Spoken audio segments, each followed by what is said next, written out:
This is composer Toshiaki Sakoda, and you are listening to Musha Aleste.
Minasan, konnichiwa. Pixelated Audio Episode 57ですけど、Brian です。James です。And today's topic is all about the music of Musha Aleste on the Sega Genesis. Yeah, and if you listened to our last episode, you know that we did a part of the Aleste series right before this. So. Right, for all the Game Gear games, or both Game Gear games, rather. But yeah, we wanted to kind of cover this game first, actually, and then when we started looking at the other ones, we're like, you know what, we should really talk about the Game Gear. They have awesome soundtracks, and they're a lot of fun to play, so it made sense that we did that one first. And now kind of the cream of the crop, I think, is the Genesis version. Yeah, I mean, this is definitely a game that's known for being amazing and just in every single way, so we got really excited about this. But like you said, when we started looking into the series, we just couldn't help but look at those Game Gear gems. But now we're really excited to dive into the meat of this. When did you first find out about Musha? I was at work one day, and our friend Chase Bethia messaged me and said, hey, have you ever heard of this game? Because some other podcast was giving away a copy, and just a copy of the game is like $300-$400. So he was like, what is this game? And I checked out the soundtrack, which we already had, and I mean, I was completely blown away. And then we started looking into it, and we're just like, oh my god, this is so nuts. Yeah, I can't remember how many times you text me like, hey dude, when are we going to do this Musha episode? Because I can't get enough of the soundtrack. Now, I had heard the music, actually. I was more familiar with the music than anything, and I hadn't really played the game much until, recently we dove into it. Yeah, so, as best we could. Yeah, I know it pretty well now, but I mean, it was kind of like one of those titles. Like, I remember the box art very well. Yeah. I'm around like retro gaming stuff all the time, so it's kind of like you're not going to miss it, but it is one of those kind of overlooked titles, I think, by a lot. Now, a lot of hardcore gamers will definitely know the title, but I think a lot of more mainstream people may have passed it. So, just that price tag of $400 or so for just a cartridge is just completely insane. Yeah. Well, Musha is a vertical shooter that actually is considered a spin-off of the Aleste series on the Sega Genesis, and it was developed by Compile, published by Toaplan in Japan, and Seismic for the US in 1990. So the official Japanese title is Musha Aleste, which translates to something like Warrior Aleste. Right. But Seismic changed it to an acronym when they brought it stateside, so the full title of the US version is Musha Metallic Uniframe Super Hybrid Armor. It's a little long, yeah, but it works. Yeah, so that's why we just know it as Musha. Yeah, but regardless of the title, it's a fantastic game. Oh yeah, I mean, it's considered one of the best shoot-'em-ups, not only on the Genesis, but of the entire 16-bit era. Yeah, huge love for its challenging gameplay, awesome graphics, and of course the excellent soundtrack by Toshiaki Sakoda. That track that we just heard was the title theme of Musha, and if your ears aren't bleeding yet, we have so much more music to go. Oh man, it's such an amazing soundtrack, and this is such a great way to start off the game with that title screen. I love how it has just such an awesome start, and it slowly gets higher and higher, and then that part where it just is so high, I love that part so much. I love the kind of wobbling bass in the beginning. It's kind of panning left and right, and it kind of creates that like uncomfortable sensation, I guess, with audio.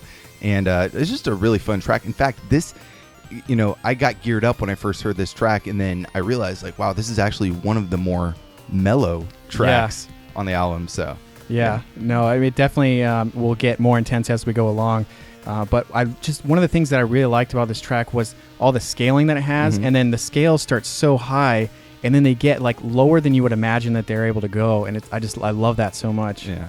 No, it's funny to me because when I first heard this, I'd been playing the other Aleste games like a lot because of, going through and talking about them and stuff with you. And I kind of made a connection. I was like, well, wait a minute. This intro track, the series is a spin-off, like we had mentioned. But the intro, or this first opening theme, is the same as the original Aleste game on the Sega Master System. Do you want to hear that? Yeah, it might be good to hear a comparison. Yeah, we'll just play a few seconds of it. But you'll notice it right away. Yeah.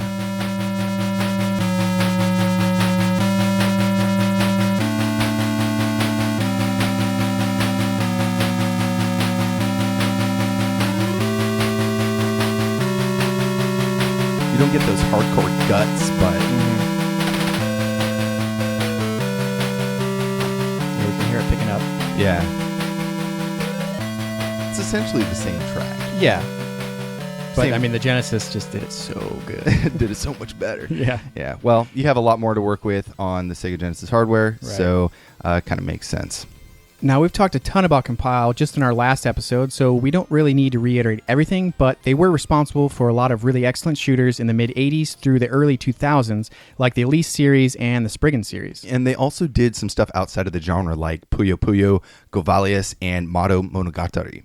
Now, Topeland, the Japanese publisher, was pretty well known for a truckload of shooters and arcade games, but when they went bankrupt in 1994, a bunch of their employees broke apart, creating other companies in their wake like Cave, Aiding and Rising, Gazelle, and Takumi. Yeah, the U.S. publisher Seismic, we don't know a whole lot about. I guess it was a Japanese company that was only around for a few years, and its sole purpose was publishing Japanese Master System and Genesis titles to the States. Really only like 5 games. There was Super Hydlide, Hellfire, Air Diver, and RC Grand Prix, but that's it. However, we owe them tons of thanks because without them, we might not have seen Musha stateside. Oh, yeah. Now, I was just saying how expensive this cartridge is, anywhere from $200 to $400, but there was another way to play the game. In 2008, it was released on the Wii Virtual Console, and in North America and Europe in 2009. That's pretty awesome. I didn't remember seeing it in the eShop, but yeah. I think the eShop was such a new thing, I wasn't really big into it. Well, I mean, I downloaded a bunch at the time. I think I may have just missed the release of Musha. But anyways, let's get into our next track. This is Fullmetal Fighter, and it plays during Stage 1.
That was Fullmetal Fighter, composed by Toshiaki Sakoda for Musha on the Sega Genesis.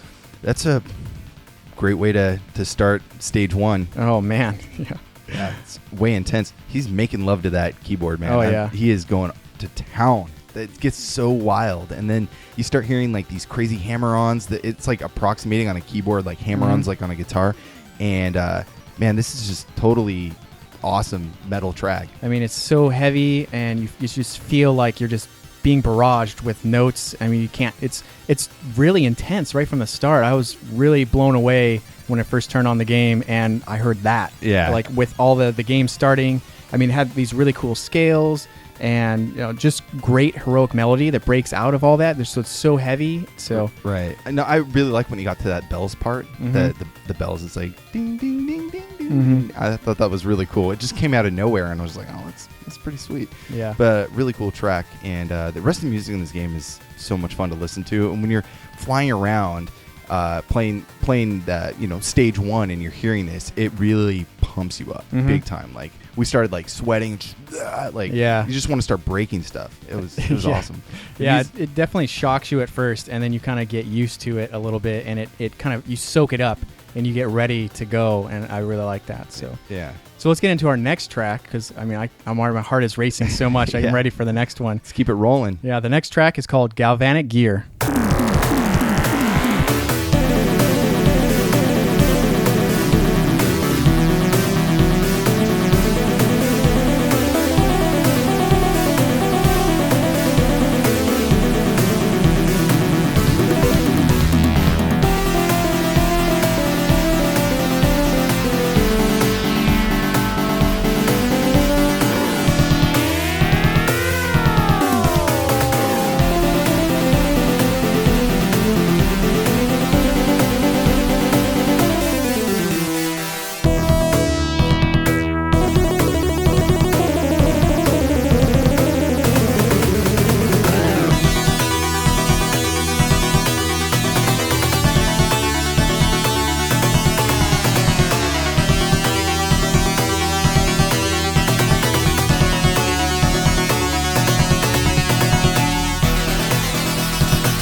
That was Galvanic Gear that plays during Stage 2 for Musha on the Sega Genesis, composed by Toshiaki Sakoda.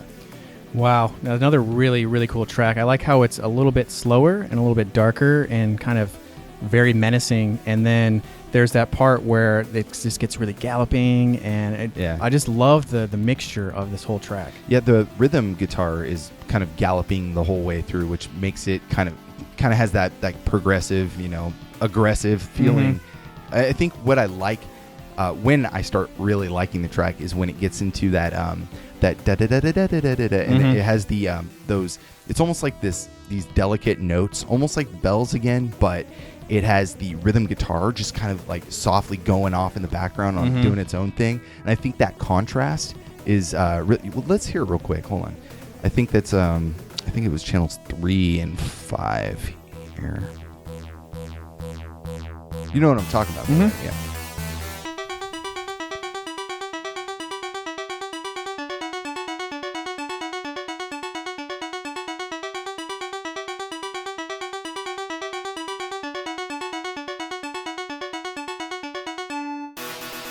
It's very classical, actually. Yeah, we were mentioning that in VG Aleste, that there were some songs that had a very classical feel to them. Yeah, I like that. Yeah, but the whole soundtrack has a bunch of those little hidden kind of subtleties. Well, not really hidden. I mean, they're very noticeable, but I think these really kind of soft touches for different stuff that's not necessarily you wouldn't necessarily hear in like a metal track or something like that. I think it makes it pretty awesome. Yeah, Sakoda mixes that very classical with a really heavy rock sound very, very well. Yeah. So we said Musha was a spin-off from the Elise series, but it retains many of the same elements from the previous games on the Sega Master System, the MSX, and the like. A noticeable difference, though, is that it stages gameplay in a fantasy-based feudal Japan with more mechanical-like enemies. Yeah, it's got like this futuristic meets old world feel to it. Right. Another key difference is from the other games, which makes this more of a spin-off, is that instead of flying a ship, you jump into the cockpit of a massive mech, which is everyone's childhood dream. Oh yeah, I know, it was mine. Yeah. So in the last episode, we had a lot of trouble figuring out the story for VG Aleste. Yes, we did. Yeah. Luckily, Musha's story is documented so much better. We found a full manual with tons of diagrams and details. It's so great. Yeah, it's a pretty awesome manual, actually. There's a lot to kind of explore all sorts of little, drawings. And Yeah, diagrams. lots of cool illustrations. Right. Anyways, the game takes place in the year 2290, where the human race has started colonizing the solar system, specifically at all of the Lagrangian points. And for those that don't know what Lagrange points are, they're basically spots where small things can orbit larger things without getting any closer or further. So I really love when old games mix all these real-world science stuff to it. Yeah, if only they had done that more, I might be a little bit more smart today. Yeah, we might have been scientists. Anyways, the story starts at Lagrange Gamma, the opposite side of the moon, at a space station equipped with a supercomputer called Dire 51. And at some point, the computer's AI starts to multiply and become smarter and smarter and smarter, to the point where it decides that it should be the ruler of the solar system. Yeah, and obviously Earth is going to be its first place to target. Why not? Yeah. Anyways, while the scientists on Earth are trying to figure out what went wrong with the AI, Dire 51 starts developing a new type of armed armor that's fully decked out for war. Now, Earth's forces seem to be able to hold their own, but in order to turn the tides, they have to kind of rethink or repurpose some of their resources. And this is where Musha comes into play. Yeah, Musha was originally designed for construction work in space, so the engineers had to figure out how they could modify them by adding heavy weaponry and shields to create these awesome mechs of destruction. Yeah, and the very latest design prototype, or the most powerful yet, is named Musha Aleste. Yeah, and you play as Eleanor, the valedictorian of Air and Space University. They renamed her to Terry in the North American release, for whatever reason, and you're sent out with 4 other Musha to save the Earth. Yeah, except that the others don't last very long. Yeah, they actually die before the first level even starts. Right, so you're basically on your own. Right. But it's a single-player game, so it's, whatever. Expected. Yeah. Anyways, let's get into our next track. What do we got? So the next track is called Divine Devise from Stage 4.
That was Divine Devise from Stage 4, composed by Toshiaki Sakoda for Musha on the Sega Genesis.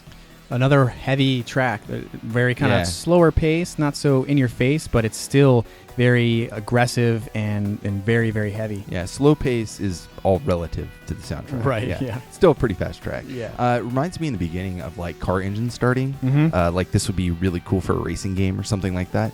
But to be honest, this is actually the track that I probably like the least on the soundtrack. It's a little generic. I could see that. I mean, it's very simple when you break it apart. Very simple drums, and you can kind of tell where you think it's going to go. I guess there's not as much of variation or range as some of the other tracks we've seen. Yeah, and it has that kind of cool keyboard solo kind of at the end there.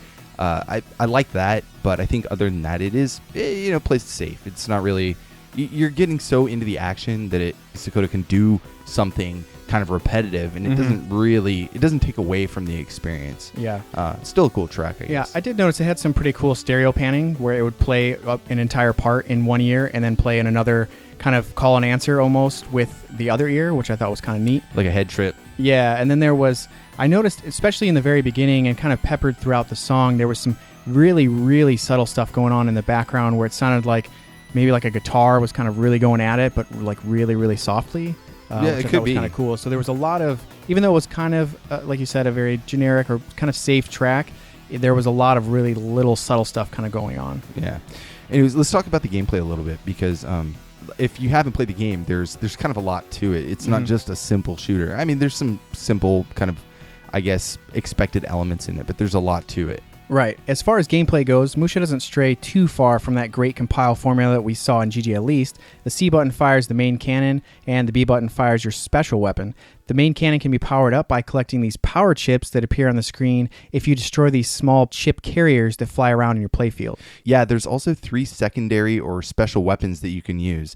There's a piercing laser, a fire-based exploding shot, and rotating shields. Yeah, these are pretty much recycled from previous titles. Even the Game Gear had some of the same ones too, I think. Yeah, and you can upgrade the secondary weapon. All you have to do is collect the same weapon upgrade chip that is equipped.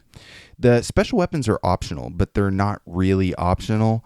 You absolutely need them if you want to get through more than 30 seconds of the first stage. Right. The thing is, whenever you get hit, your special is lost. So you got to be really careful. Right. So you don't die, but you kind of wish you did, because now you're left with only your main cannon. Yeah. So a hit in the later levels could actually mean that you're no longer powerful enough to make it to the next secondary weapon and basically ending your run. It's brutal, but I totally love it. Yeah.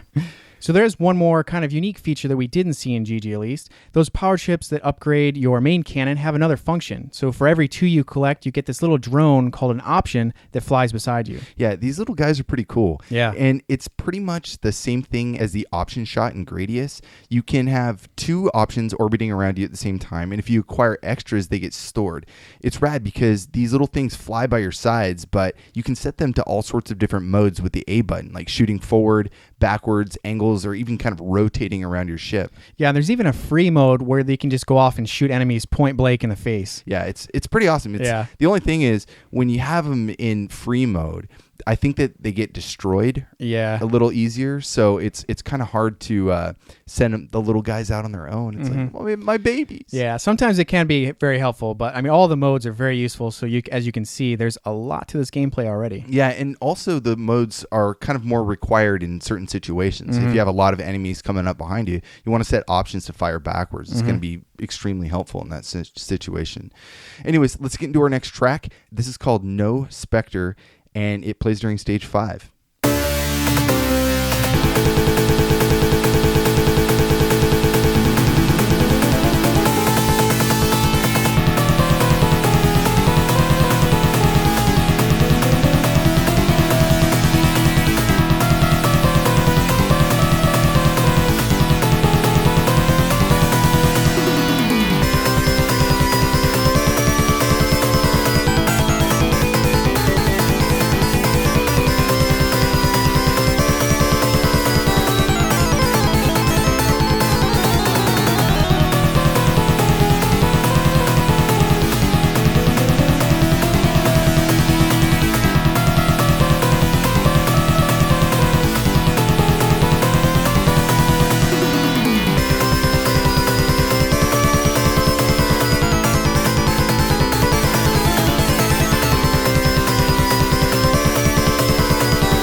That was Noh Specter, composed by Toshiaki Sakoda for Musha on the Sega Genesis. That's a awesome track, man. Oh, man. I love this one. So much energy. It's in your face. There's just a lot of little kind of traditional Japanese elements, I think, thrown in there. But it also kind of has almost like an Egyptian vibe to it too. I can see some of that with some of the samples and the sustained notes and stuff like that. For me, it was just so full throttle and like so intense that it almost felt more like a boss fight track than just like a regular level. Yeah. I mean, because I know that you're flying in a mech, and it just felt like you're just whizzing past everything so fast, and things are just, the drum beat is just everything just passing you so quickly. And I mean, my heart got racing, and it was just really cool. Yeah. No, there is a lot of call and response, I think, too, in this one. You get that really like progressive kind of metal section, and then it kind of transitioned to this like da da da da da da dun, and then it kind of stops, and then it goes back into it. I love that part where everything kind of cuts out, and there's just like that keyboard slide or whatever. Yeah. Now there is a little thing I want to solo out here. It's channel 3 and 5 again. It just sounds really cool. You want to hear this? Mm-hmm. Yeah.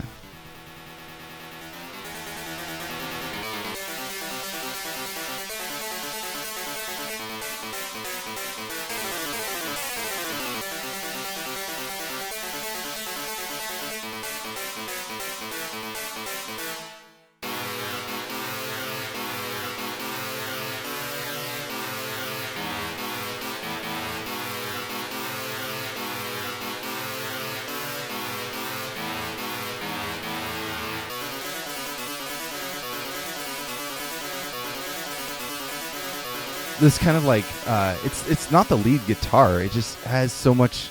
I don't know. I just heard that kind of like hammering on, and the other guy just kind of soloing. Mm-hmm. It was just so cool. Yeah, and then you see some more of those like almost classical elements come in again. Right. And I thought this track is so fun. Yeah, There's a lot going on. Yeah, and that last third of the track is just so crazy. It was like continuing to get more and more intense, and I was like, oh my god, it's gonna break, and then it just goes off for the last bit. It was so cool. Yeah, anyways, we got another track to play. This is called Offensive Overdrive, and it's from Stage 6.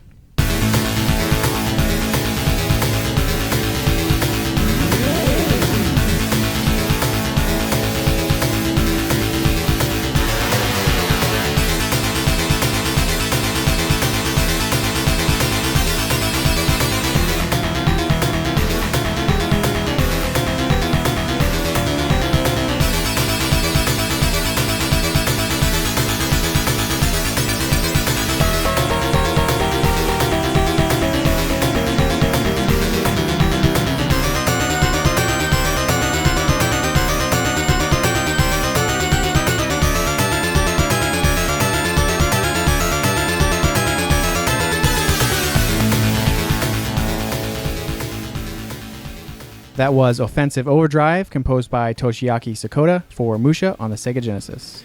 This track has a lot going on. Yeah, it does. A lot of details that just make it so much more full, really rich, very hard-hitting. Man. No, there's definitely, like you said, a lot of subtle sounds that you may only hear like once in the entire song that are just mixed in there at a certain point. It just adds like an extra layer of feeling to the whole thing. Yeah, there's really kind of, I guess, a lot of classical elements in this track as well. Make it sound kind of, again, that new meets kind of old world sound. It's pretty awesome. Like Metallica meets Beethoven. I swear to God, you mentioned another Metallica reference in this episode. Yeah, I mean, there's definitely some very cool like call and answer between like the really heavy like guitar and drums, and then that kind of more keyboardy synth part, which I thought was really cool. A lot of weird variety, which I thought was really neat. It kind of goes really well with all those interesting samples. There was like this like a pattern that you kind of get used to, and then it kind of just keeps going off, but it goes off in a way that made me feel like I didn't know where it was going to go. Like it next. was morphing kind of as the track continued. Because it didn't really seem to make a full loop back to whatever it was kind of doing before, so each time was like progressing into something completely different. But the track's not real long, so it kind of then once again loops all over again, which I thought was kind of nice. So it wasn't just really like loopy within those 46 seconds, and then it just continues to loop over and over. So yeah, no, it's an excellent track, and I think it's very interesting how it was composed. The whole soundtrack was composed. You know, there's a lot of the nuances that change the main kind of rhythm or the melody that kind of morph it, like you said, over time. And we'll see a lot of that in some of the other tracks we got to play too. But we actually have a few more tidbits on the gameplay, so let me go ahead and start that off. So when you start up the game, you have two choices when you're sitting on the title screen. You have Start Game and Options. And in the Options menu, you can actually listen to all of the game's music through the sound test. I always love it when games do that. Me too, and it makes it a lot easier to rip out the audio from the game this way. Also, if you're wondering where all of our track titles come from, it's actually from the Options menu. They have all of the titles listed there. So if they sound bizarre, it's like... that's what they wanted them to be. That's what they wanted them to be. Anyways, in the Options menu, you can also adjust the difficulty between hard, normal, and easy. But even on easy, this game is brutal. Oh, yeah. And when you get a game over, it takes you back to the title screen where a third continue option becomes available. This lets you start the game from the beginning of the last level that you made it to. Right. This sounds like an awesome feature that will let you slowly chip away at the game. Unfortunately, it really isn't, because you're stripped of all your power-ups, special attacks, and even have 0 option drones after continuing. Yeah, and when you have to continue from later levels, starting with just the standard cannon, your basic weapon, you can pretty much guarantee that you're just going to keep getting game overs, time and time after. Right. This is one of the things that takes Musha to like a whole new level of difficulty, because essentially to be strong enough to beat the game, you need to pretty much never die, because even a death without getting a game over leaves you without any power-ups or any specials, anything like that. Yeah, it looks like I can say with 100% confidence that I will probably never beat this game. It comes down to practice, which Musha requires you to do a lot of. And, I wanted to also mention that there is a speed select feature. Oh, yeah. I mean, we played a bunch of this game before we even knew that the speed select was even a thing. So, in fact, the only reason we came across it was because we looked at Musha's manual. Yeah, so the way it works is while you're playing the game, you hit the start button, and it pauses the game, and basically on the D-pad, if you hit left or right, it will, this little tiny bar at the top, and I think it's like 8 little nodes, little arrows, will kind of go up and down, and that's the speed that your mech flies at. And it's kind of nice because it doesn't slow anything else down. It just slows your character down. Right. There's times in the game where you need to fly in extremely tight situations, and moving around at full speed is way too sensitive, causing you to run into enemies and obstacles like moving walls or rocks. Oh, yeah. So with all of that on top of it, you can't touch the walls and have to watch out for things like rock formations. Yeah. So now that we've thoroughly crushed your hopes of ever beating the game, let's get into our next track. What do we have next? Next up, we have Aggressive Attack from Stage 7.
You just heard Aggressive Attack from Stage 7, composed by Toshiaki Sakoda for Musha on the Sega Genesis.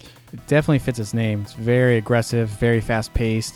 A lot of notes are going on, but I really liked how, even though everything was so fast-paced and so heavy-hitting, there was these really long, sustained notes on top, which I thought was very cool. I was going to say the same thing. I really liked the kind of floaty, I guess, soaring notes on top that have a little bit more ground to them rather than the extreme, intense, rhythm section that we hear. So Yeah. I thought that was a really cool kind of contrast. Yeah, and one thing that I noticed too is that, in the beginning of some of these tracks, they're very kind of repetitious and very fast paced, and then right away they kind of break into something very like heroic and soaring kind of melody. But this one, it makes you feel like it's going to do that, but then it opts to go and stay very aggressive, which I thought was kind of neat. So I was kind of ready for it to be very heroic feeling, like, yeah, go do it. And then it's just like, no, there's still a barrage of attacks coming. Right. So. This is actually, I want to say, probably the most aggressive track in the game. Mm-hmm. I mean, the title, it suits it pretty well, I think. But I do think this track is pretty cool. It's pretty kick-ass to listen to. A lot of fun. And I really like that stereo pan like slide that it did. I was like, whoa, that super tripped me out the first time I heard it. Yeah, really cool. So we haven't talked about the graphics much yet. You want to get started on that? Yeah, this game is gorgeous. It is. It is extremely beautiful. So much detail. They have really cool textures and patterns. A lot of different variety in your levels and stuff like that, which is always really cool. I mean, we mentioned before that there's like moving walls and there's obstacles like rock formations that you have to fly between, which was kind of frustrating. It reminded me a little bit of like Battletoads, if that part was top down, the running into the walls. I mean, this game just completely blew me away. I mean, we thought the GG Elise game was really beautiful, and this is just incredibly gorgeous. Yeah.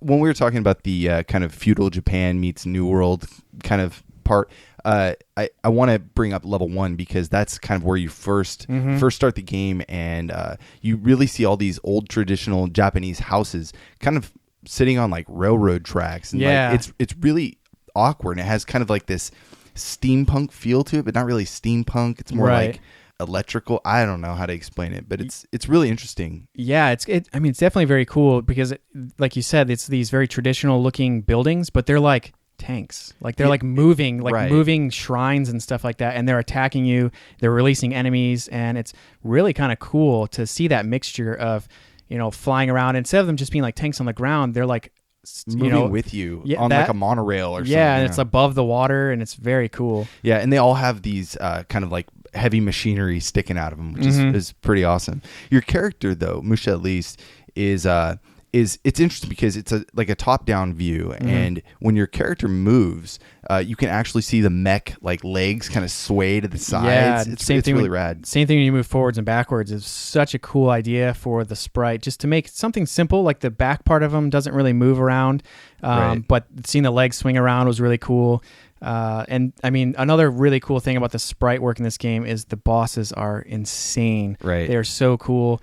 Back to faces again. Yeah, lots of faces, like giant like ships traveling through lava that have like a face on the back of it.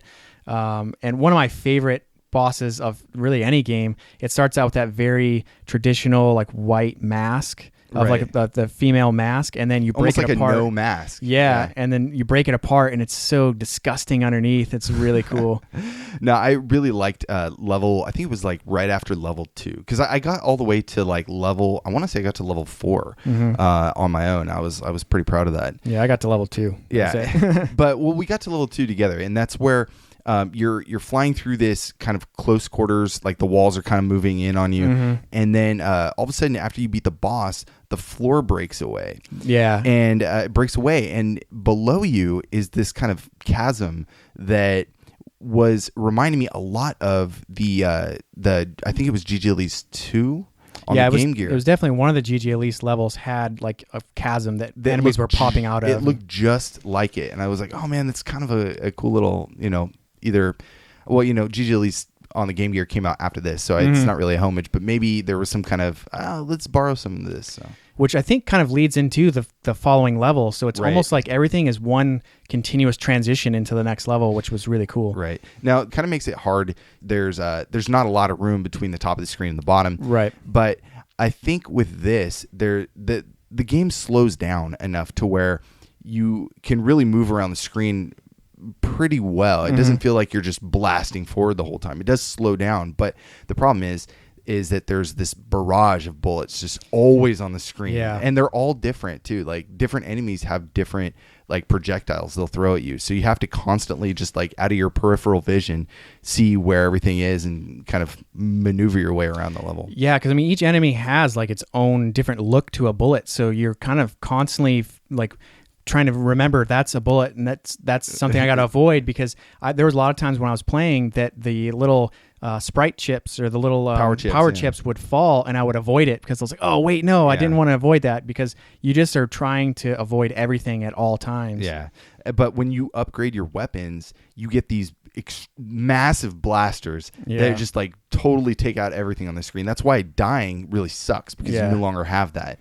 So it's crucial to gameplay to keep staying alive, obviously. Yeah, I mean, they made it very clear in the very beginning of the game that the first couple of times I played through, I wasn't progressing my cannon fast enough, and I just kept dying. But then there was one time where I really got in a groove, and I was like, oh man, I'm doing it. This is really cool. And I ended up beating the first boss. So I was pretty excited that it really makes it very clear that this game is very hard, but there is a way to do it, and you have to be careful. Yeah, and it's, again, practice. But I did want to bring up the opening intro, because I thought it's pretty awesome. Yeah. You see Eleanor or Terry sitting in the cockpit of Musha Aleste, and she's talking to the commander, and this really cool view of her kind of sitting on this chair, and you have this glass kind of wall. I guess it's the visor of the mech, just kind of all around you. And while you're talking to the different other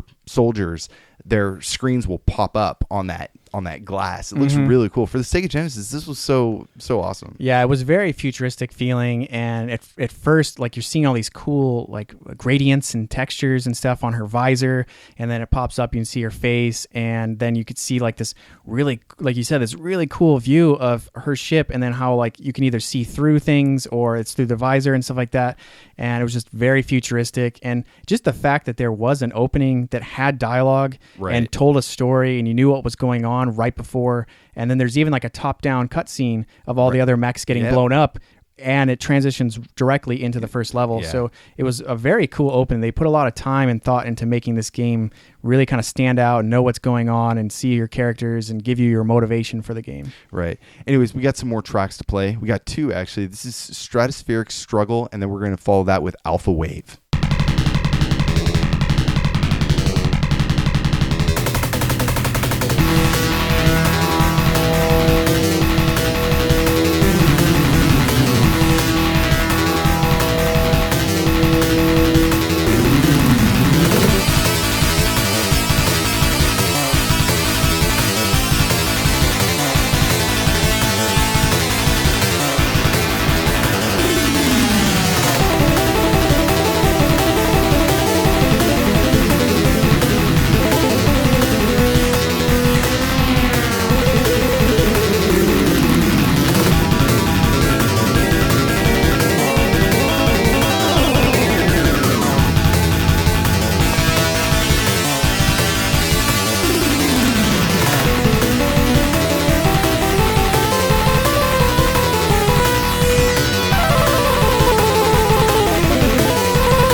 You just heard Stratospheric Struggle and Alpha Wave, composed by Toshiaki Sakoda for Musha on the Sega Genesis.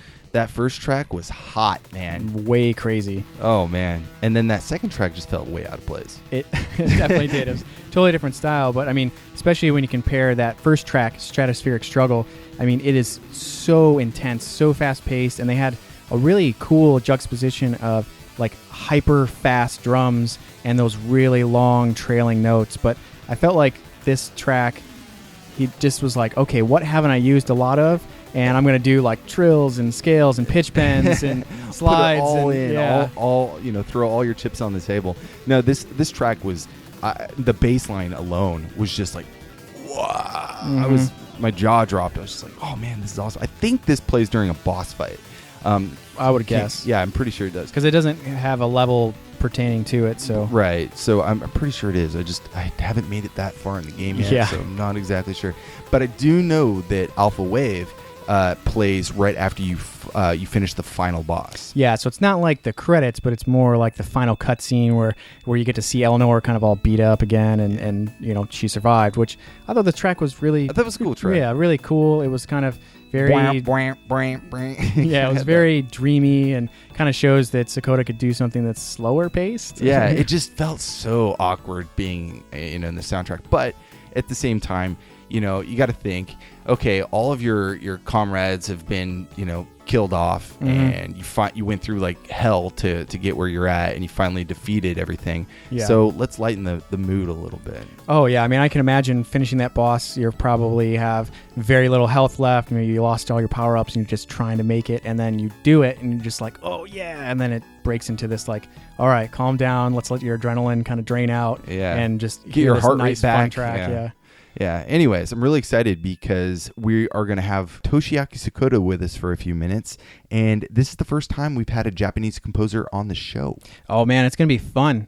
The interview is going to be in Japanese, but we'll figure out how to make it work. Yeah, I think we'll make it work. Sakoda-san, 今日は僕たちに貴重なお時間をいただきありがとうございます。前回のエピソードで僕たちはSakodaさんの VG Alesteの作品について触れました。また過去のエピソードの中でトレジャーハンター G の作品のことを話しました。それでこのエピソードはメガドライブのMushaの VGM についてSakodaさんと話をしていきたいと思います。So Mr. Sakoda, thank you so much for joining us today. In the previous episode, we talked about your work on VG Aleste, and also in the past talked about Treasure Hunter G, which you had done some work on. But today we're going to be talking about your composition on the Musha soundtrack. So let me start by asking how you got into composing music, just in general. 中学校の時に、はい。作文でプロゴルファーか、作曲、音楽家に世界的な人間になりたいっていうことで。Yeah, so when I was in junior high, we had an assignment to write about what we wanted to be when we grew up. So my first choice was to become a pro golfer, and then I wanted to be a composer. Was there a particular style or genre that you were trained or interested in? ロック。Any favorite band or artist? バンヘイレンが一番好き。Van Halen's my favorite. 一緒に仕事はしたことあるけど。And we've actually done some work together. So how did you get into doing music for video games? プロゴルファーになる直前で交通事故に遭って、Well, I had planned to become a pro golfer, but I was unfortunately involved in a car accident, so I ended up not going down that path. それで諦めて、はい。コンパイルっていう会社に入ったのが最初だ。Soon after, I joined up with Compile. What was it like for you composing on hardware that had strict limitations? For example, only a few voices on the MSX or the Sega Master System. トーンが3つなんだけど、自分で開発した音響のやつで4チャンネル使えるようにして、で、それでやり始めたのかな。Well, there's only 3 tone channels, but I was able to develop a workaround to utilize 4. That's about it. So what was it like working for Compile? It seems like to us, you guys really enjoyed making games. コンパイルは、プロの集まりなんで、みんなそれぞれ、独立しても力がある人間だから、成功し始めてますね。Yeah, Compile had a lot of talented people working for it. They were truly skillful. Even if they didn't work at Compile, they all would have been very successful elsewhere. But you liked working there? 好きでしたね。I really liked working there. So back to the music, we were analyzing the soundtrack for VG Aleste in our last episode, but Musha takes a completely new approach to the sound style. How is this, or was this how you intended the previous titles to sound, or was it unique to Musha? GG アレスタは、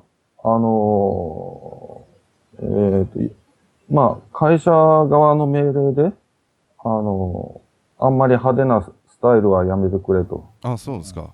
言われたんで、僕のスタイルの曲じゃない。So for GG Elise, the company pretty much told me what the game should sound like, and the sound that they wanted didn't really match my style. もともとクラシックギターやってたんで。I'm actually a classically trained guitarist.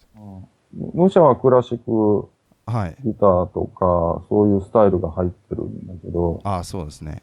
GG アレストは全然入ってないから。If you listen carefully, Musha actually has a lot of classical music influences.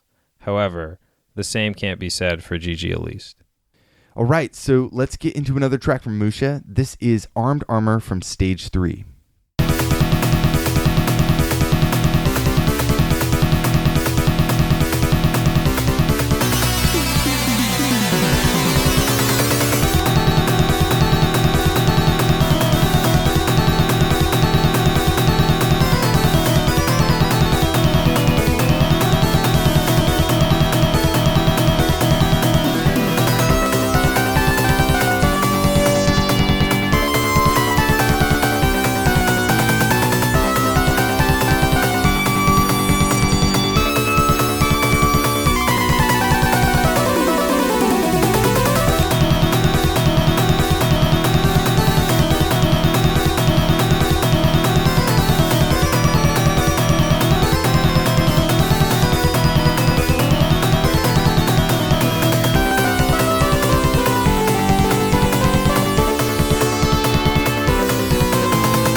You just heard Armed Armor, or Stage 3, from Musha on the Sega Genesis. I thought this was a pretty kick-ass track, dude. Oh, yeah, I totally loved it. I loved how it's super fast-paced, and the game already is really fast-paced and intense, so it just adds a whole new layer of intensity and just ready to, fry your nerves. And then I also liked how the track is very menacing and then gets heroic kind of back and forth. Yeah, I like that soaring part in there that kind of has this weird, I guess it's like a bass kind of drum, like it almost sounds like plucking strings that are like dum dum dum dum dum dum dum dum. I really like that about this track. It's pretty awesome. So Sakoda-san, could you tell us a little bit about this track? この曲は突撃していく感じの曲なんで、場面なので、そういう感じで作りました。Yeah, so there's an intense assault happening in the game, so the music had to match that intensity. だから、ムシャ・アレッサっていうのは、世界で初めてのヘビーメタ組曲なんで、だから最初から、ゲームをしなくても音楽だけで組曲になってるものなので、そうですよね。その一つですよね。And really, Musha Aleste was the first heavy metal soundtrack suite in a video game, and my thought was, independently from playing, the soundtrack could stand on its own. Well, I think you succeeded there because that's how we're listening to it now. And that's so awesome that it was planned to be listened outside of the game. So how did you compose the soundtrack for Musha? Did you use your own sound driver or what? Could you explain this a bit? まあ、全体のことを言うと、まあ自分のサウンドドライバー、自分で作って、サウンドドライバー作って、はい。で、ヒューマンボイスとかも、はい。エンベロープで作って。Yeah, sure. If you're talking about the system, I used my own sound driver.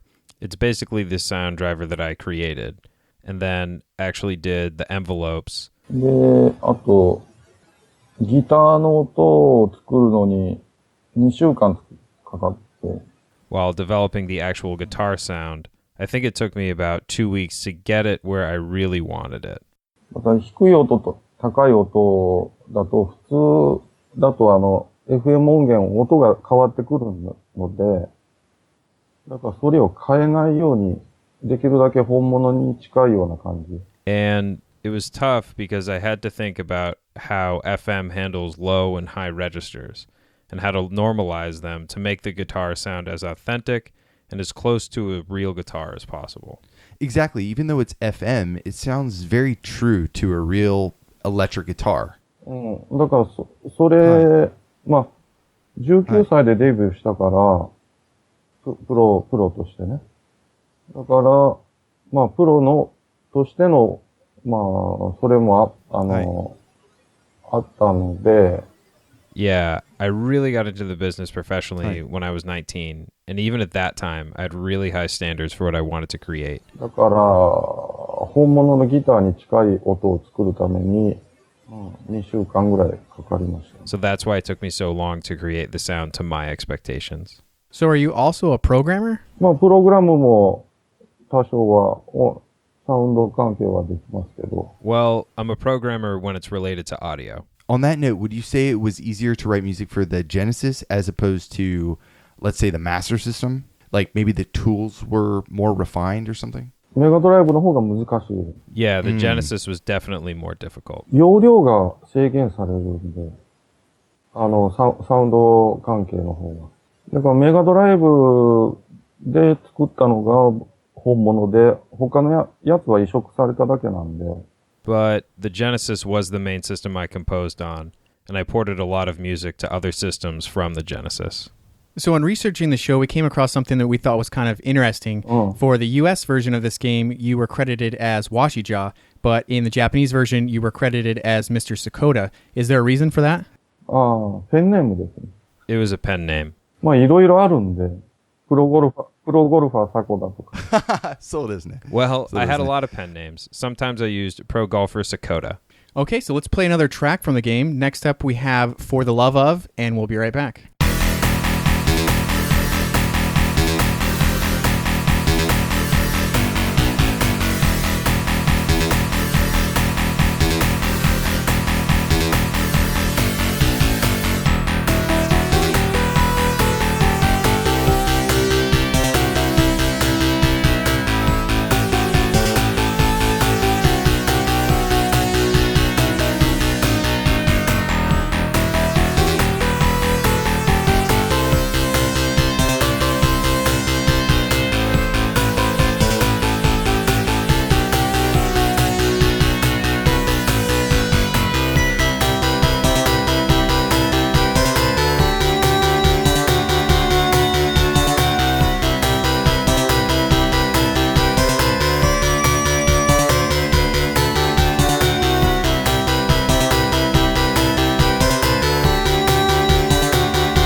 All right, you just heard For the Love of, composed by Toshiaki Sakoda for Musha on the Sega Genesis.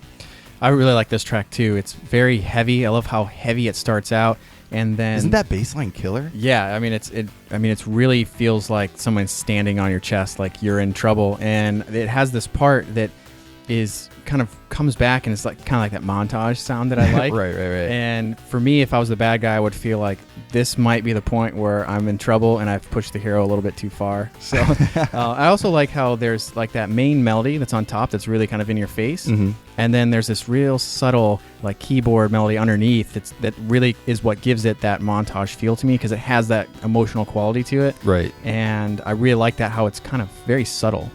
Yeah, I also liked how it starts off really heavy, like you said, and then it kind of gets into this more mellow section, and then all of a sudden that guitar makes its way back in, but it's really kind of poetic. It comes in and like it's just really graceful, and like this guy's on stage with big, tight pants and huge hair, and he's just rocking out. I really like this track. I thought it was cool. Great way to end the game too. Yeah. We've played a lot of music so far, so this is a really kind of a little bit slower of a track, and I think it really like ends the soundtrack really well. Yeah, but just because it's slower, it doesn't lose that intensity to it. Exactly. It's like a different kind of intensity. Right. So, Mr. Sakoda, could you tell us a little bit about this track? 30分で作った曲です。 Well, it only took me 30 minutes to write. Wow, that's pretty fast. Yeah, that's nuts. なんかもうゲームが終わって、終わりましたっていう終止系の曲です。クラシックでいう。So for this song, it's when the game ends, and I wanted to embody that you're done feeling with that track. If you can actually get that far in the game. Yeah, if you made it that far, I'm sure you'd appreciate it. Anyways, it was an amazing track. Yeah, amazing bass line. ありがとうございます。 Thank you very much. So I have a question. What's with the meaning of the title? It kind of leaves us hanging a little bit. 知らない。僕がつけたんじゃないから。 Oh, I have no idea. 僕は曲の番号で面白い。全部管理してるんで、名前は勝手につけてくれって。 I just labeled everything with numbers. The management actually did all the naming. That's why the first time I said the track, you had no idea what we were talking about. だから英語にアメリカ人とかそういう人がタイトル聞いたらおかしいなって感じ。 Yeah, I always wondered to English speakers if any of these titles made any sense. So the music you've written is still popular today and has a ton of fans. I'm sure the other game audio junkies are wondering about your recent composition. So where can we find your current work? CD も今出てますし、はい。日本でしか出てないかな、これは。いや、もう完売なんですよ、今。 Well, I have an album out right now, but it's only in Japan, unfortunately. And even so, it's currently sold out. いや、僕はコンパイルの音楽だけじゃなくて、いろんなところの映画音楽もやってるし、今で48,000曲書いてる。 I mean, also, not only compile, but I've done a lot of music all over, even some movie scores. I think in total I've written about 48,000 songs. この間もオランダのゲーム会社から依頼があって。 And also I've been working with this Dutch game company. Could you elaborate on that a little bit? それはまだ、もうちょっと言えないけど。ゲームショー、東京のゲームショーに出すみたいなんで。 Well, I can't talk about that right now, but I think it's going to be shown at the Tokyo Game Show. That'll be great then. We're looking forward to what you guys produce. So do you have any plans to come do any live shows in the US or the UK? 今年の8月に行く予定にはしてます。 I'm planning on going that way in August. ニューヨークか、その辺ですかね。 Maybe around New York. But I'm not sure yet. Maybe your first stop could be San Francisco? サンフランシスコ行ってもいいですけど、遊びに。I could come to San Francisco, at least to come hang out. 家に泊まってもいいの？ Can I stay at your place? 大丈夫です。 No, I'm kidding. So, Mr. Sakoda, thank you so much for taking the time to chat with us today. We really appreciate it. 今日は楽しい時間を共に過ごすことができてとっても良かったです。ありがとうございます。サンフランシスコにお越しの際は、Pixelated Audio にまた出演してくださいね。Thank you very much. So today we covered the heavy metal suite from Musha on the Sega Genesis or Mega Drive, composed by Toshiaki Sakoda. Had a lot of fun. And also want to thank Pete for coming down here to read off my translations for Sakoda-san's voiceover. Very awesome of you, man. Thank you. Yeah, thanks, Pete. If you want to know more about the show, you can check us out online at pixelatedaudio.com for show notes and track lists. You can also find us on Facebook, Instagram, and Twitter at Pixelated Audio. Yeah, and if you have a few minutes on your phone or on the computer, we'd love you to leave us a review on iTunes. It means a lot to us, and we really appreciate it. Want to give thanks to... Oh, man. Never going to be able to say this. Want to take a stab at it? Sure. GDRBBEHEWJEBBRJR7273846382. Thank you for your review. Yeah, from the UK. Awesome. Very nice of you. And there was also Holly Zion from the US. I want to say thank you very much for the review. Way cool of you. And yeah, just keep the reviews coming, guys. Appreciate it. Yeah, and if you're new to the podcast, make sure to check out some of our past episodes. Obviously, if you haven't listened to Gigi Elise, go back and listen to that one. But there's also recent episodes like Granada and Sunset Riders. Oh, and the Treasure Hunter G episode, too. Oh, yeah. No, that's definitely a good one. If you want to hear more of Sakoda-san's work on the SNES JRPG Treasure Hunter G, that was a really fun show with beautiful music. Yeah, that was episode 35. Yeah, I think 35. It's a while ago. Man, feels like forever ago. Also want to give a shout to VGMRips.net. If you guys want to listen to sample-accurate video game music, this is the place to go. You can download packs, explore new stuff. It's just a lot of fun. A lot of learning you can do. Great site. Yeah, so anyways, the track taking us out. This is kind of awesome. Yeah, so let me explain it. So we found a cover of a Musha track Sakoda-san did on YouTube, and we asked him if we could use that at the end of the show, and he was like, no. We were both kind of, aww. Yeah, and then he said, don't use that one, use this one instead. Yeah, you guys are going to love it. Sakoda-san, could you explain this track a little bit? 本当はこれ CD に出す予定だったんだけど、だけど、まあ、おととしか。2013年か。So this was supposed to be on a compilation CD. I think it was around 2013. 出す予定だったんだけど、メーカー側っていうか、まあ、音源、FM 音源の方がいいって言われて、一応これはボツになった。ボツっていうか、まあ、やめた。Anyways, that was the plan, but it turned out that the publishing company decided to go with the original sound source, so this track ended up not being needed after all. All right, so the track taking us out is called For the Love Of, and this was rearranged and composed by Toshiaki Sakoda. Thank you guys so much for listening, and we will see you back in a few weeks for our 2-year anniversary episode. Yeah, 2 years. It's going to be a big one. Hope so. Anyways, thank you guys, and we'll see you soon.